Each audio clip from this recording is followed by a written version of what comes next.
Welcome, everyone. Thanks for your time this afternoon. I'm glad you could join us. We'll wait a few minutes for the room to fill up. In the meantime, I'll direct your attention to the chat function on the right-hand side. Robin Shannon, good to see you. Glad you could join us. Longtime fan of Robin's. Appreciate you visiting us at Summit last year. Excellent presentation. A topical conversation today for you. Yeah, so feel free to introduce yourself. Also familiarize yourself. If you have a question you'd like our speakers to answer, there is a Q&A tab in the chat. You can drop those there. You can also drop them in the general chat, and we'll do our best to kind of filter those.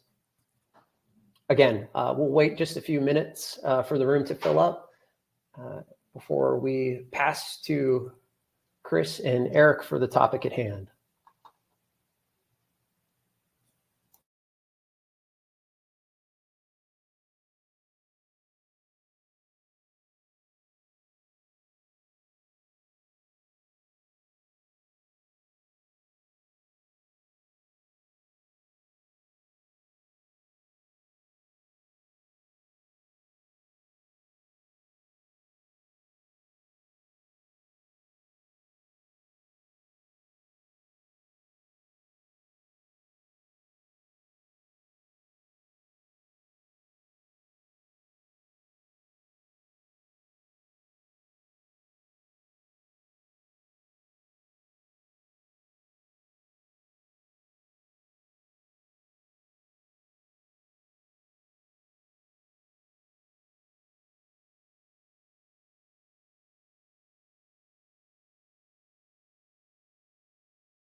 For those of you just joining, we're going to give it one more minute for the room to fill up. Feel free to introduce yourself in the chat located on the right-hand side of your screen. If at any time you have questions throughout the webinar, that's a great place to drop those as well. We will have a Q&A toward the end of the call where Chris and Eric will try and address all of the questions you have. We're excited to get started and share new Career Concourse functionality with you. We'll give it just another minute before we kick off.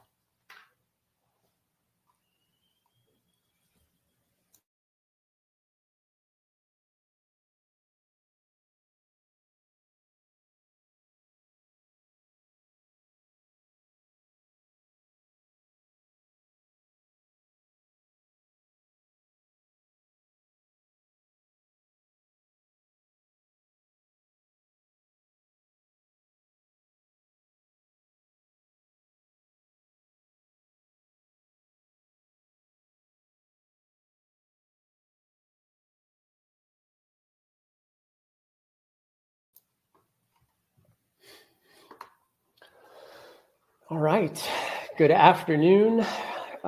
Good morning for our friends on the West Coast. Thank you all for joining us. My name is Andrew Sporer. I'm the Director of Marketing and Communication here at Chmura Economics and Analytics. Today, I'm excited to introduce Chmura's CEO and Chief Economist, Dr. Chris Chmura, as well as our account executive specializing in education, higher education, CTE, Eric Boyle as well.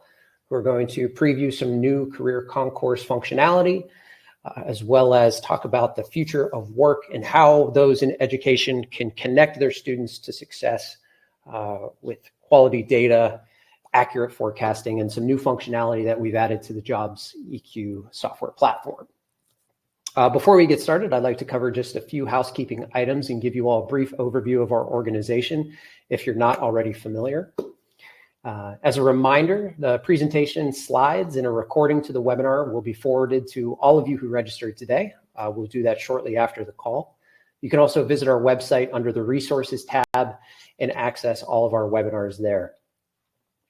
We're here today to discuss the future of work and how AI might play a role in that, how educators can help guide students using data and accurate forecasting to help them land successful careers, utilizing some of the tools available in Jobs EQ. If you've got specific questions about market trends, occupation, or industry growth, or anything else, please do utilize that chat box. We see a lot of greetings and hellos and introductions happening there now, and that's marvelous. That's on the right-hand side of your screen. Near the end of the call, we're going to have a short Q&A where we'll try and work our way through as many of the questions there as we can. Before we dig in, I'd like to share just a bit more about us. If you aren't familiar, Chmura provides labor market data and analysis through three main offerings: our Jobs EQ software, which we'll talk about today, consulting services, and access to that data. We were founded in 1998 by our CEO, Chris Chmura, joining us on call today, currently celebrating our 25th anniversary. So congratulations to Chris and all who helped make that milestone possible. We have two offices, one in Cleveland, Ohio, and another in Richmond, Virginia, from where we are broadcasting today. But we do serve hundreds of clients all across the country. If you're in Cleveland or Richmond, feel free to swing by, say hello. We'd love to see you. As a team, we care deeply about helping our customers grow their businesses and their communities. We like to say that we share in our customers' success. So our goal is really your satisfaction and your growth. All the feedback that you provide us, critical in helping us achieve that mission. And lastly, we're driven by excellence in customer service, in data quality, and really in everything we do. I like to think that's what differentiates us most as an organization. In the data we offer, in our customer support, and the quality of our analytics and consulting services, excellence has always been our top priority and informs all of the decisions that we make.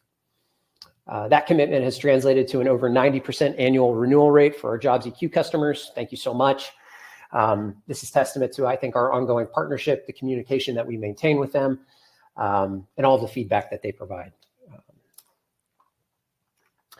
Speaking of our customers, the labor market data, software, consulting services that we offer can benefit a wide range of industries, from corporate clients who need competitive analysis and benchmarking to our partners in economic development, seeking insights on labor availability. We see some of you in the chat today. For our higher education partners who need labor market data to plan academic offerings, so glad you could join us, many of you here today as well. For those in site selection who need to compare wages, average commute time between locations. For staffing agencies, for example, talent acquisition professionals who are looking for potential customers, wage insights, information on who's hiring and for what roles, or for those in workforce development as well, who need to track real-time changes in the economy to identify which occupations and skills will provide the most opportunity for the workforce. Here's just a quick snapshot of some of our customers. In addition to our powerful labor market information and analytics, we also offer full-service economic consulting. You can get a taste of those insights with our free weekly economic update. Each week, our consulting team, led by blue chip and PhD economists, deliver the economic headlines and key takeaways straight to your inbox. This is a huge value add, and it's a document that I've really grown to love. We share some of that on our social media as well. Do be sure to follow us there. I'll drop our LinkedIn in the chat. It's a great way to stay in touch and to stay current with us. And by the way, to subscribe to the newsletter, it's right up there at the top, chmura.com/WEU. Now onto the subject that you've been waiting for. I'd like to introduce our founder and CEO, Dr. Chris Chmura, who will discuss the future of work and how educators can remain agile in a shifting labor market. Dr. Chmura will examine current market trends, including key drivers like AI, and forecast their potential impacts. Joining her is our account executive, Eric Boyle, who will showcase our newly upgraded Career Concourse. With this intuitive new technology, you can explore future career outlooks, research wages, occupations, required skills, and more. Eric's going to demonstrate that live. He'll show you how to use the tool, featuring emerging career paths and priority programs to assess students' skills and interests and drive recruitment and ultimately enrollment. Career Concourse allows students to discover academic programs, understand the skills needed to break into a career field, and quickly build and save professional, ready-to-submit resumes with the included resume builder tool. Okay, without further ado, Chris. Thanks very much. Pass it off to you. Okay, thanks very much, Andrew. Okay, in terms of today's agenda, we'll be looking at the future of work, as Andrew has already said, from a big picture point of view. Every region has different needs in terms of skills in their state and in their region, and those are based on several different drivers. Let me go to that page. Actually, Shari, this is not the page I was expecting, so let me go back and give you an overview here. In terms of a big picture, there are several different drivers that can shape your jobs of the future. So if you're trying to forecast growth, you need to think of how will these drivers shape my localities? And those drivers are technology. And as Andrew said, we'll be spending most of our time looking at AI firms or AI skills. But some other technology that's driving different regions to grow at different rates is cyber, hybrid electric vehicles. Regulations also drive employment growth in your state. So how quickly is your state moving toward green energy has an impact on the growth of your state. And then the ecosystem overall, for example, demographics, the aging baby boomers, business cycles, depending on where we are in the cycle. If your region is more dependent on manufacturing, then in that case, your region is going to be more at risk. So what we're going to do after we look at the future of AI, we'll look at the definition of AI, what occupations are at greatest risk, what MSAs have the most AI opportunities, and then finally, Eric will be here to talk to you about the Career Concourse and give you a live demo of the Career Concourse. So with that, then the future of work driven by AI. First, the definition of AI. And so from an educator's perspective, you're trying to prepare students with skills that employers need. And so one way to think about AI is from two different perspectives, like the left and the right side of your brain. So on the left side, you've got predictive AI, and these are analytical tasks that I think we've thought of more so in the past that we need in the future in terms of pricing, using historical data to predict future trends, dynamic pricing. And so here, what are you teaching? Statistical analysis, econometrics. Of course, math is very important, computer programming. And then when we go to the right side, generative AI. So essentially, we have large language models with algorithms that mimic human language and skills. So this is like automating tasks. So here you're looking at generative AI recognizing patterns and helping programmers, for example, write code or find errors. On the bottom there, we're looking at HR and legal documentation creation, and that could be things like generative AI takes research or historical documents to craft similar documents for different clients, or summarizes large documents into a easier to digest couple of paragraphs that can be used in a case, for example. So then going toward the middle, or to think first about, well, what skills should you be teaching, or what classes should you be teaching to make students ready? Python. So maybe new ones, machine learning, actually not all that new because that's been used for decades. Probability theory might be important on the generative AI side. And then in the middle there, it's not just tech that generative AI and predictive AI is touching. It touches many different departments. So you need to make sure that marketing and sales is able to use AI tools. Product development and support functions all need to be using AI tools. So clearly, this is having a big impact on the type of skills students need to have as they're going through classes and exiting into the world to find jobs. So for this webinar, I'm basically relying on two blogs that we wrote. The first one we wrote about a year ago, and it's shown at the bottom if you want to click on it later and read it in detail.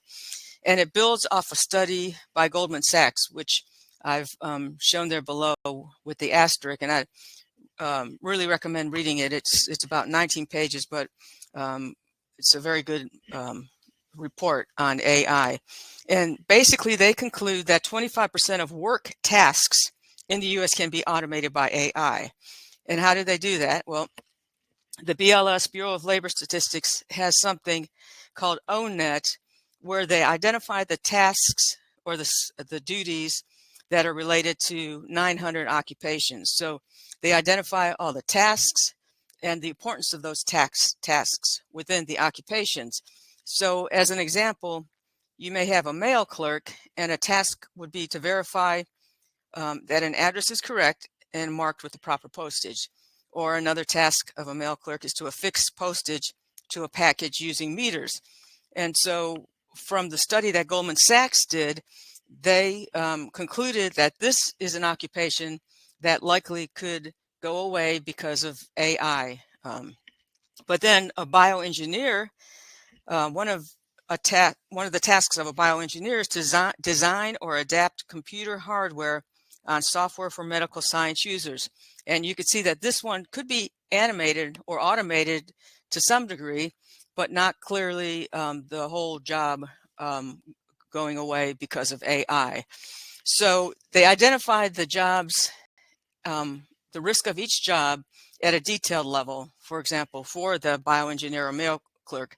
And then they summed it up in the study to give us the overall amount of risk within these major job occupations. So office and administrative support, 46% at risk for automation, legal, 44%, architecture and engineering, 37%, life sciences, 36%, and business and financial operations are 35% at risk. But the bottom line is that only a small percentage is predicted to be totally replaced by AI, and that's 7%. 30% of all jobs are not all expected to be impacted, and that means the remaining 63% will see a small impact from AI, but the good news is it will increase productivity. So now we're looking at work tasks most affected by AI. And here on this chart, first in yellow, well, actually, let's go to the bottom. At first, you see the exposure percentage of tasks.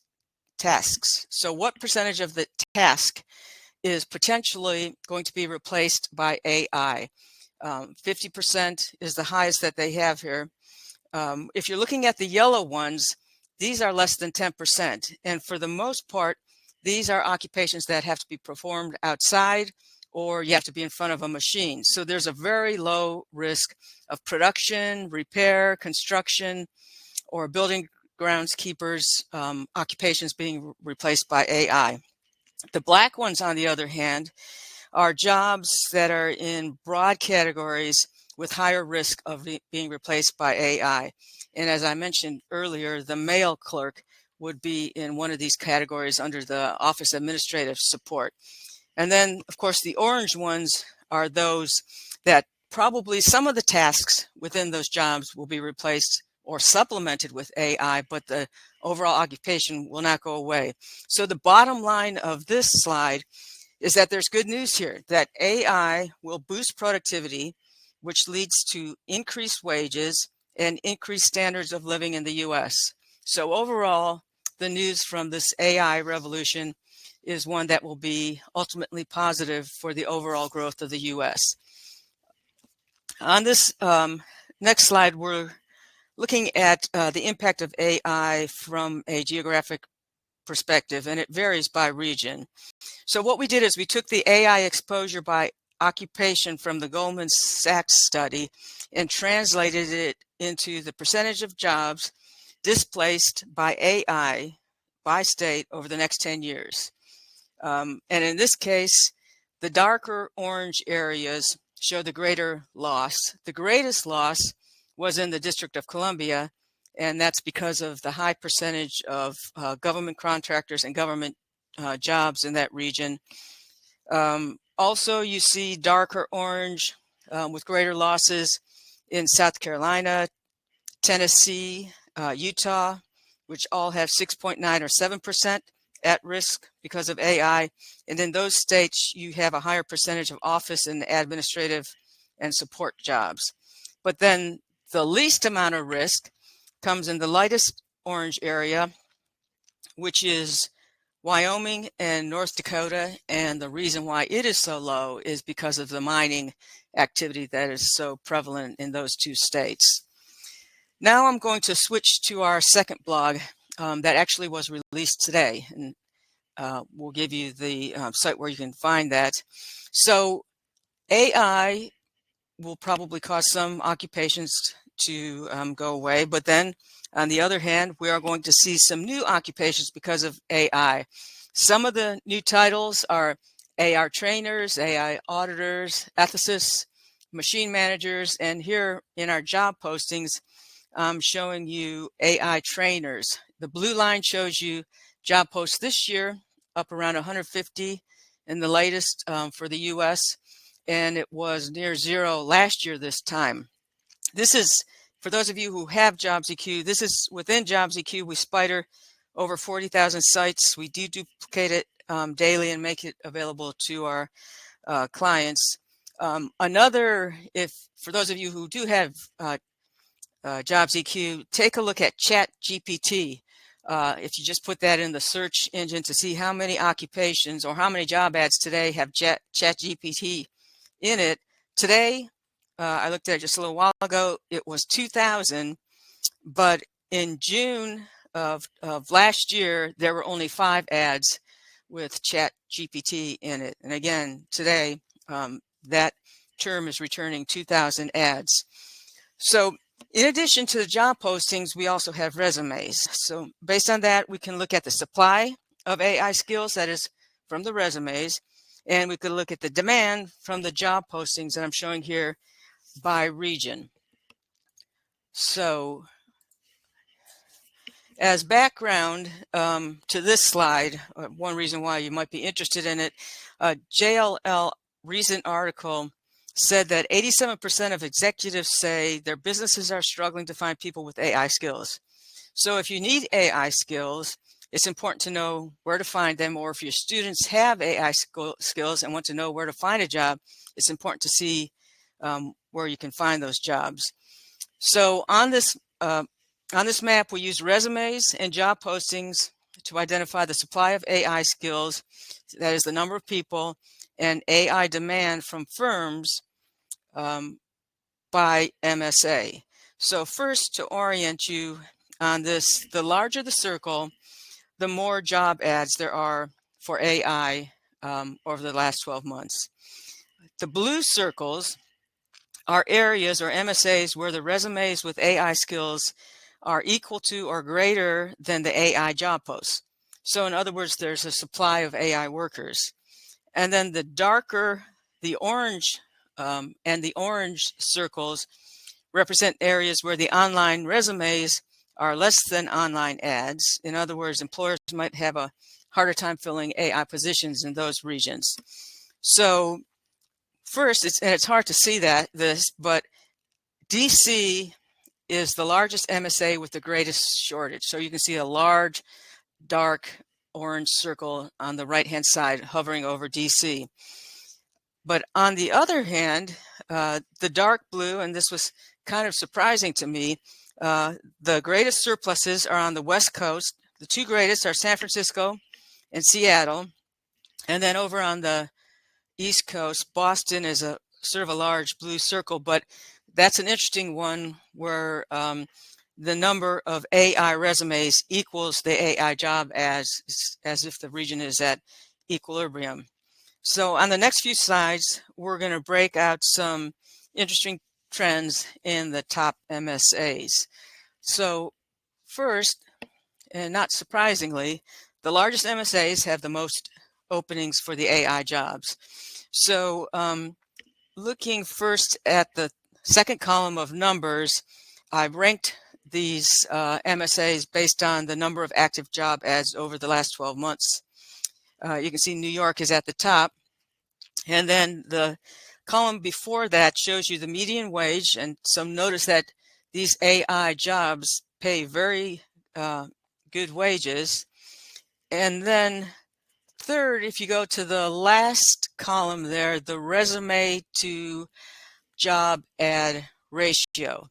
So as you saw in the earlier map, not all MSAs are prepared for the AI boom in skills that are needed. If we look at the larger the number, the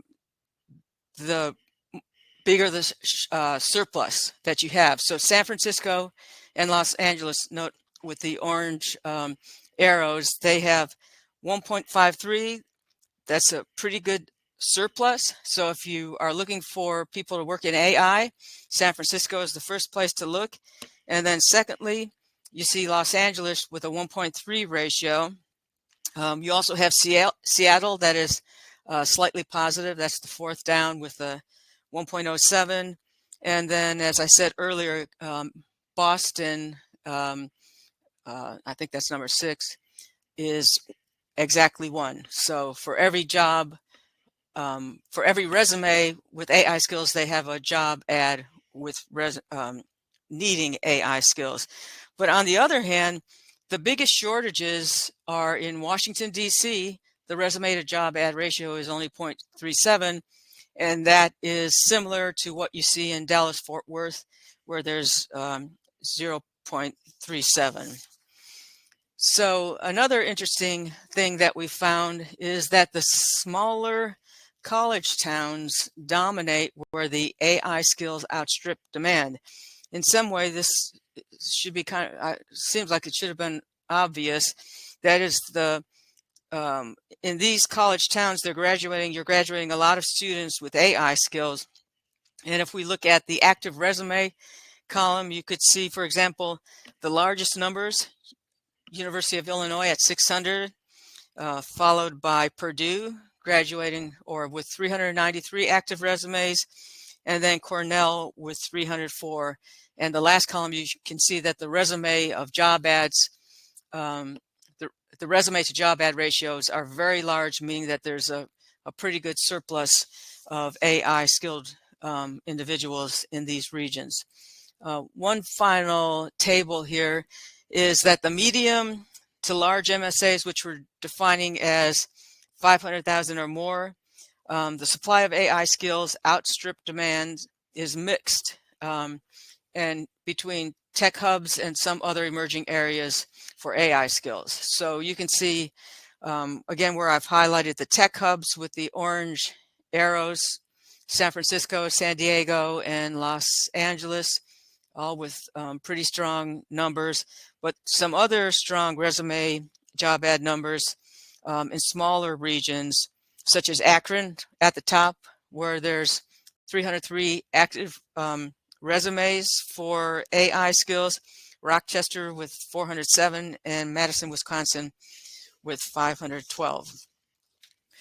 So in summary then, AI is predicted to replace a small number of jobs, 7% according to the Goldman Sachs report, but it will boost productivity for many jobs, and that's about 63% from the analysis they did. And the skills needed, as you've seen on the charts on the maps that we've shown here, are going to vary greatly by state and region. So from this perspective, educators should be focusing on skills, not occupations, in order to help students find the demands that they need or the jobs that they need for the future. One statistic, a study by David Otter and a few other folks, they looked at the changes in the type of work performed between 1940 and 2018, and they found that 60% of workers employed in 2018 were in occupations that did not exist in 1940. So another good reason why it's important to focus on skills that move from one occupation to another rather than an occupation when we're looking at what is going to be in demand in the future. And then finally, the Career Concourse can help students identify their interests and point them towards skills that are in demand. So with that, I am going to turn this over to Eric to give you a demo of the Career Concourse. Thank you, Dr. Chmura, and hello, everyone. It is a pleasure to meet with you here today, and I appreciate you guys taking the time to meet with us and share the excitement around the update that we have for Career Concourse 3.0. So without further ado, I'll go ahead and I'll start sharing my screen. And this is the homepage that we have for the newly updated Career Concourse 3.0. We've made it very easy for students to navigate through the platform here, as this is the homepage, broken up under all these different headers where students are able to explore the programs specific to your institution and the career paths that they lead to out of those programs. We have the required assessments that will align their students' interests and values with potential career paths that meet and match those the answers within those assessments. Students will even have the ability, if they have a military background, to see those career paths that relate most of their past experience within the 5 different branches of the military. And then a new resume builder tool here on the platform that is made for students to create and download those professional resumes, as we are going to be connecting them with those real-time job postings and those job opportunities from our real-time intelligence tool, as Dr. Chmura mentioned, pulling from over 45,000 sources. So really excited to walk through the platform here today and show you what those changes are that we've made here. But where we're going to start are the programs. So as we jump in, you're going to see a full list of programs. And this is going to be specific to your institution. So this is fully customizable, where we are going to be able to highlight only those programs that your institution offers. In the top right, you're going to see it says all campus locations. If I click that drop down, we're going to have the downtown and Kent locations as well, because that is something we can break that up. If there are multiple campus locations, we can specify that within Career Concourse to make sure that is particular or noting those programs particularly offered across those different campuses. So as an example, as I click downtown and then I click Kent, you can see that those differ. But once we jump into, and actually I'm going to click back to our all campus locations, I'm going to explore the artificial intelligence program here today, just kind of staying on the topic of conversation. But once you click in that program, it's going to provide you just a little bit more information on the career paths that are related to the program offered here. First, you can see that there is going to be the option to actually link a couple pages here on the platform from your institution. So if you click more info, or if you have the more info tab, that is where you can actually link this to go directly to that program page, where students can then find more information on that program right there and then apply. This is where prospective students can actually click that button, and it takes them directly to the application page for your institution. Then you can see that I have hearted artificial intelligence. That means that I have favorited this program. So students are able to keep track and keep tabs on their favorite programs very easily. And then they can even download this information with these the related careers that populate. You can easily download that information, and students can have that for their files. As you can see too, this program is only going to be offered at the Kent location for our example. So this is actually even going to note whether are the specific campuses that these programs are offered at. And then as we scroll down, you have your related career paths. So it's going to provide you those occupation titles or the actual occupation, a little background information, or even a description of that career, the number of job postings. And this is going to be within the last 30 days. And this is coming directly from that real-time intelligence tool that Dr. Chmura mentioned, pulling from over 45,000 sources. And that is being deduplicated, or those job postings are being deduplicated, and that is all being updated daily. So really giving your students a live pulse on the job market. And then the entry-level wage is also going to be provided. But students are going to be able to jump into these career pages. So just using software developers here as an example, we click in, you have that definition or explanation up there at the top. But this is where students are going to have a little bit more of an in-depth look, or a little bit more access to some labor market information specific to this career path. And we make sure that this information is supplied in a very easily and digestible format, so students can really best understand those bright outlooks from these careers. So as we scroll down, students are going to be able to see the wages that can be broken up into annual or hourly. It's going to provide that median wage, but students can at least understand that scope of opportunity that they have. So on that first page that we were just looking at, you have that entry-level wage typically, or that average entry-level wage. But then you can understand that scope of the opportunity within a career. The educational attainment within your region is going to be provided. So then students can understand that education level that is most commonly obtained within this field. You have current employment within the occupation, the annual demand, and if you hover over this information tab, that is going to highlight that this is the total forecasted change in employment, including separations, which means those retirements and workers leaving this occupation for another, and that growth demand over the next year. So giving you that annual demand, and then those job postings over the last 30 days. We do understand, though, that just to be a software developer, there is not one path. Students can take many different paths to enter in a certain career. So students can see those related programs. So you can easily click into another program, takes you directly to those related careers right there. So where then you can further explore. But just clicking back as that example, then you scroll down and students are actually connected with the job market. And this is where we are pulling those real-time job postings and connecting your students directly with those ads. So as we see, you have your top 5 employers related to this field. And if you actually click one of those employers, it's going to give you just those job postings specific to this occupation here, or this career path. But what is going to be supplied are the 100 most recent job postings tied to this occupation or this career path.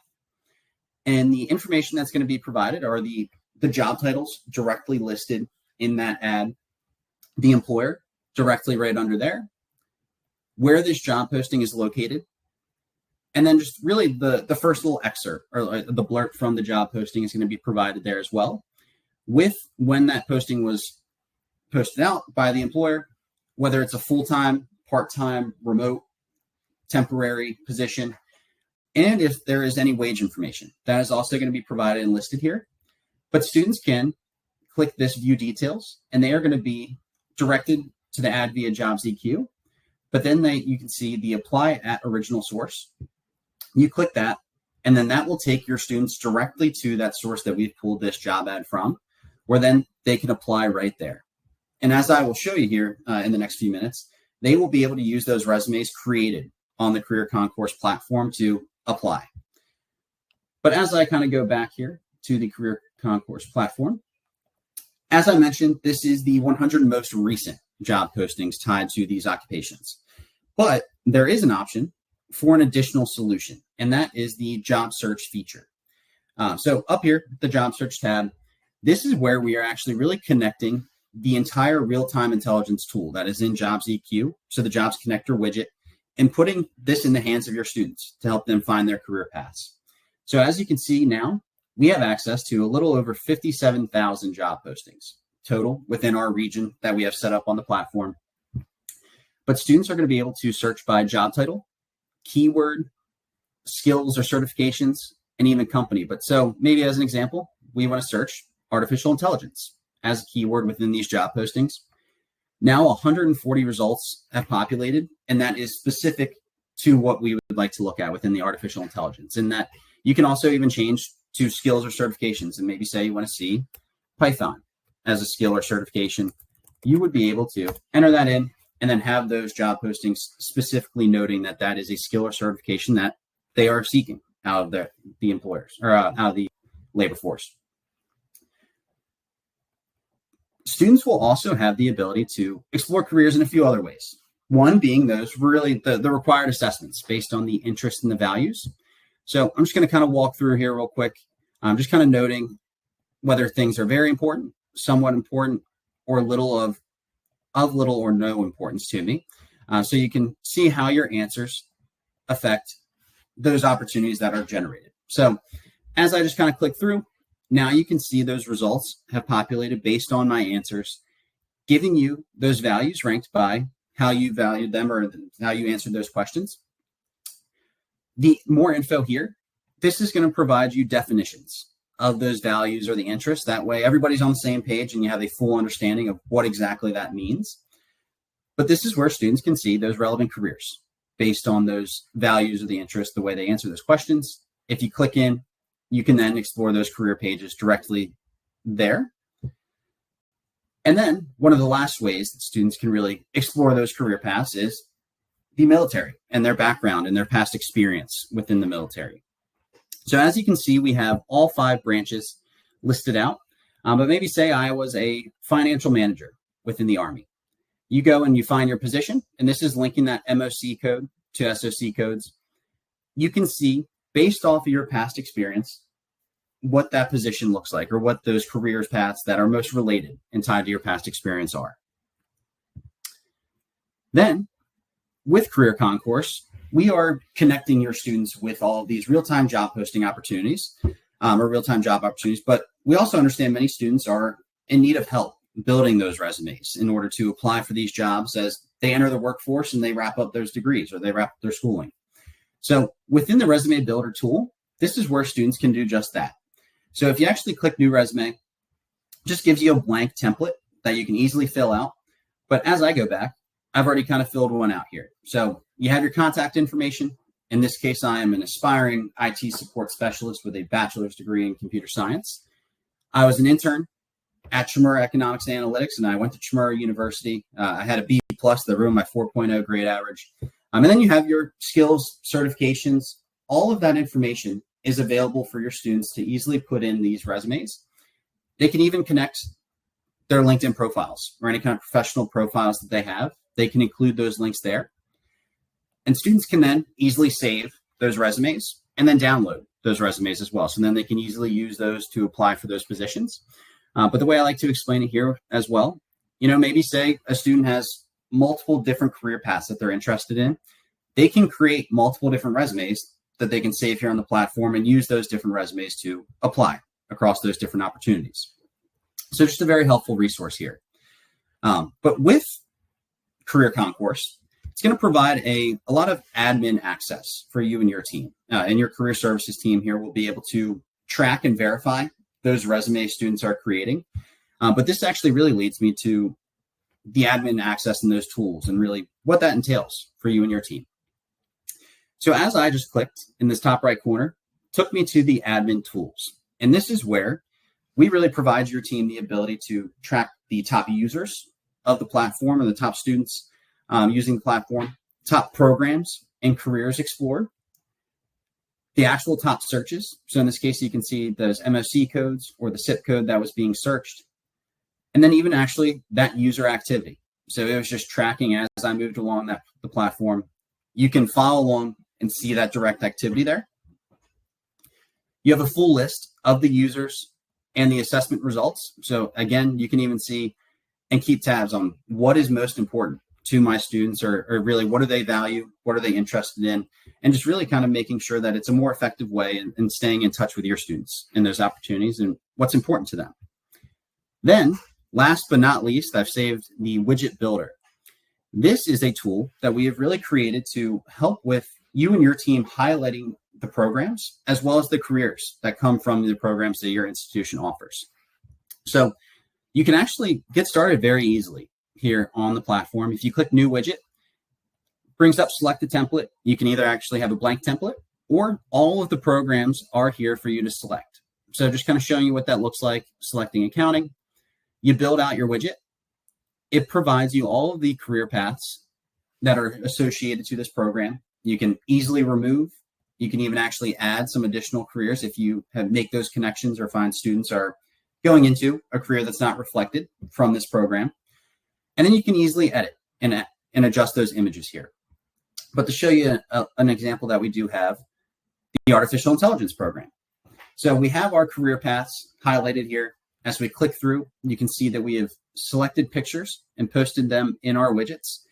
You can easily edit, replace, and delete those images. But you can see the information that's going to be provided within those widgets here. That is the median salary, current employment, and the number of active job postings. So students can understand what that opportunity looks like in the job market currently. And then if you click embed code, this is where you can easily copy that code, embed that within your program pages, and then giving you the ability to, again, highlight those career paths that come from the programs. And this is specific to your institution. And again, fully customizable here for you. But really helping with those recruitment and enrollment efforts as well. But that is really a lot that I'd like to show you here today within the Career Concourse platform and a large update that we've made. And I will stop sharing my screen here, or I have stopped sharing my screen. But that is really the large update here that we'd like to make, helping you and your team with helping your students really with the program and career exploration, connecting them directly with the real-time job postings and those opportunities out there, giving you and your career services teams those tools to help with really most effectively working with your students to help them find those career paths and guide them to those bright outlooks. And then really helping your team with marketing those programs and highlighting those career paths that come from the degrees and the awards earned at your institution.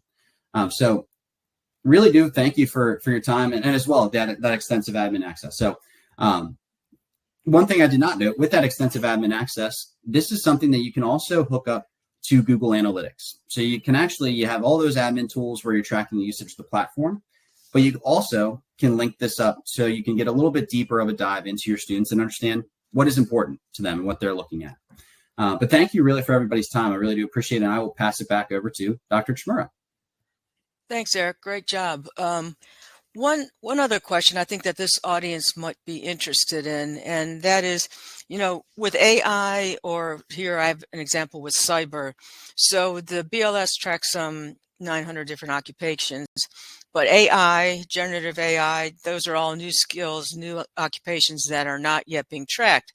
And so cyber is one that I was interested in, and I looked at it in blue again in our job postings is the trend this year. In gray is the job postings over the last year or so. And in 2007, there were 38,000 job ads looking for cyber skills. In May 22, 68,000. September 22 peaked at 75,000. The latest number showing 62,000. And I bring this up because when I look at curriculum, so most schools have to go to their state agency, or if they're a private sector school, to their board before they could have a curriculum added. So here are the graduates from all programs in the U.S.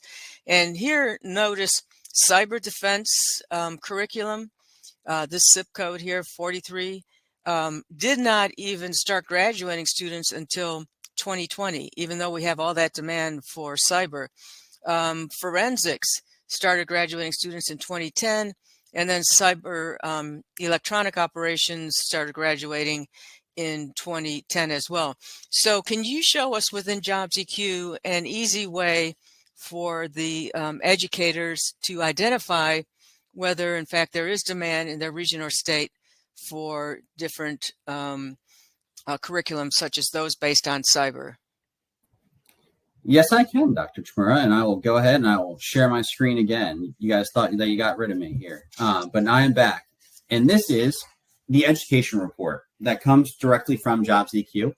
We do have a few off-the-shelf reporting capabilities or different options that we offer, but this is one that we've created and really put together to help with that program development or even program evaluation, to understand really what that demand looks like and is it still relevant to what's needed out there with the labor force. So sticking on the topic of conversation, we have run this for the Cyber, Computer Forensics, and Counterterrorism program, and we have selected our region to be the state of Pennsylvania, just for our sake of example here today. But as we scroll through, that is your cover page, and you can actually add your school crest or the school logo here. You can customize that and doctor that up a little bit. You have your table of contents, just showing you what's going to be here in the report. As we get started, giving you that zip code and the definition of the program that we're going to be looking into.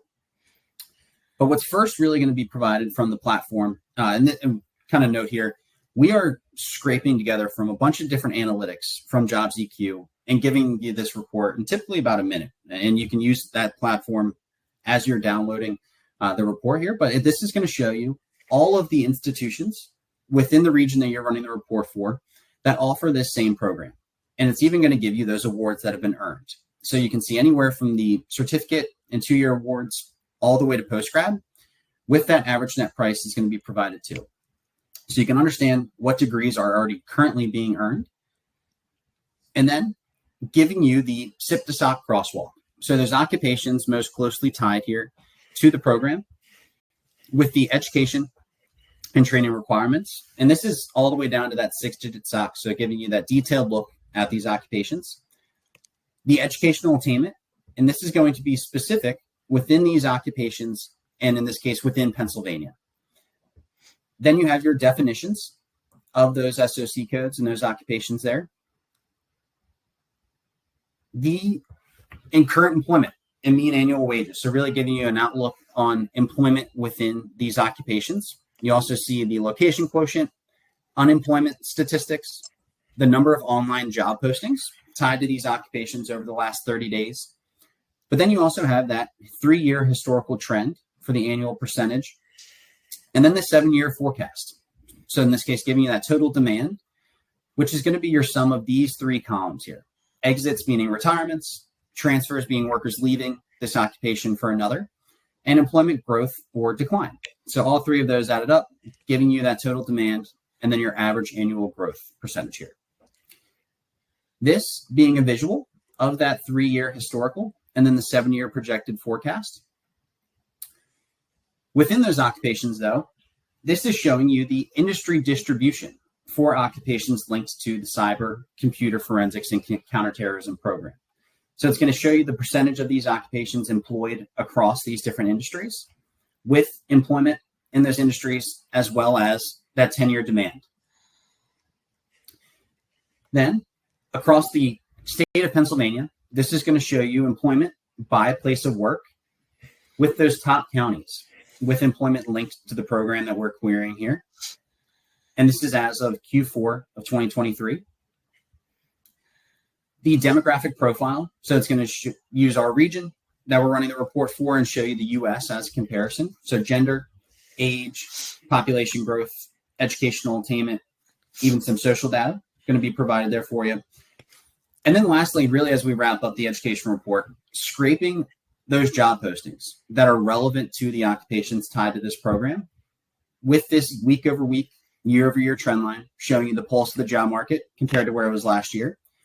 And then you can see those top 10 occupations with the number of job postings, where those job postings are located, the top employers advertising for these jobs with the certifications, hard skills, and soft skills that they are looking for. So in this case, you can really understand what are employers seeking out of the labor force, and are we incorporating these skills and certifications into our trainings and programs? The direct job titles listed in those ads with the job types. And then lastly, the programs that they are actually offering, or not offering, but asking for, or asking to be completed with those minimum education levels. And then as you wrap up that education report, giving you the regional map, in this case, the entire state of Pennsylvania, with any frequently asked questions, just to help you better understand some of this information. But that is the education report. So again, I'll stop sharing my screen and I will pass it back to Dr. Chmura. Thanks, Eric.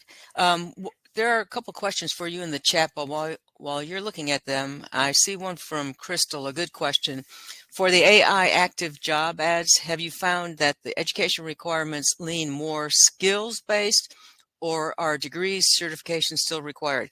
That would take a little more time to try to find an answer to, but what I did do very quickly was I looked at the job ads and I used the words that Mike Chmura did in his blog, artificial intelligence, machine learning, and chat GPT, I think was the last one. And I found in the US 326,000 ads over the past year. And then I changed the query and said, only show me those job ads that require only a high school degree or equivalent. And it returned 10,200 job ads. So 3.1% of all the ads only require a high school degree. So the vast majority do require some sort of degree. However, I did also query ads that require only high school diploma, or it's unspecified. They don't tell you what degree requirement, if there is any degree requirement. And 35% of the ads came back with unspecified or only high school needed. And it could be in the unspecified, they don't require a degree or they had a certification, but it's not as clear. So to answer your question, about 3% of all the ads with the AI words that we've used don't require a college degree, but just a high school degree. And I also saw Rory ask some questions. It seems he's always asking some good questions about the keywords that we use to search artificial intelligence. And for those of you interested, the blog that we are releasing today has the keyword filters and the occupation filters for both the job postings and resume analysis, so that you can query it and get answers for your region. And then, Eric, I saw one question about how is the region for Career Concourse defined? Yeah, so I was trying to figure out how to respond in the chat, but I'm not very good at it. So the region for Career Concourse being defined is really that is fully customizable to you. It's based on the Jobs EQ package that you currently have. Career Concourse is also offered as a standalone product where you don't necessarily need to have the Jobs EQ package. But that is really defined on how you would like it to be defined. It's fully customizable. That's something that we're always willing to work with you on. And then here's one. It's either for you, Eric, or the audience as a whole, from Mary Jackson. Is anyone aware of which post-secondary institutions are already at the forefront of providing the training necessary for all or most of the AI skills mentioned? And Eric, if you know a way to find an answer to that in Jobs EQ, maybe you can just describe that for those who want to try to answer that question. Yes, that's it. Pretty much exactly what I was going to do, because I do not know off the top of my head, but where you can find that would be going to the awards analytic and searching some of those cyber programs or some of those zip codes that are most kind of related to or most frequently teaching those AI skills. Another way that you could do that is going into the real-time intelligence tool, going in the keyword search and searching some of those AI skills, and then seeing what programs that employers are seeking from the labor force, and then searching that program within the awards analytics. So that would be my best, suggestion on how to look into that information on Jobs EQ. Thanks, Eric. With that, we will pass it back to Andrew. Thank you both. Eric, fantastic job on the demo. 2 notes for our guests. We were able to push that AI blog that we had been referencing. That link is in the chat.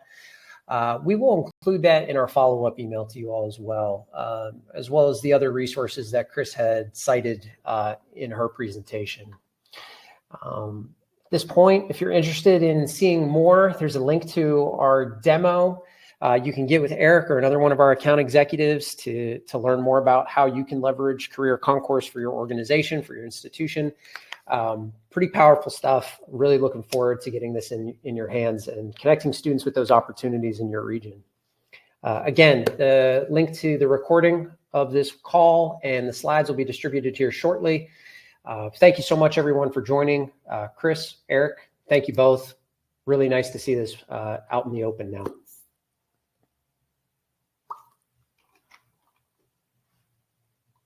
And with that, we'll part. Enjoy your afternoons.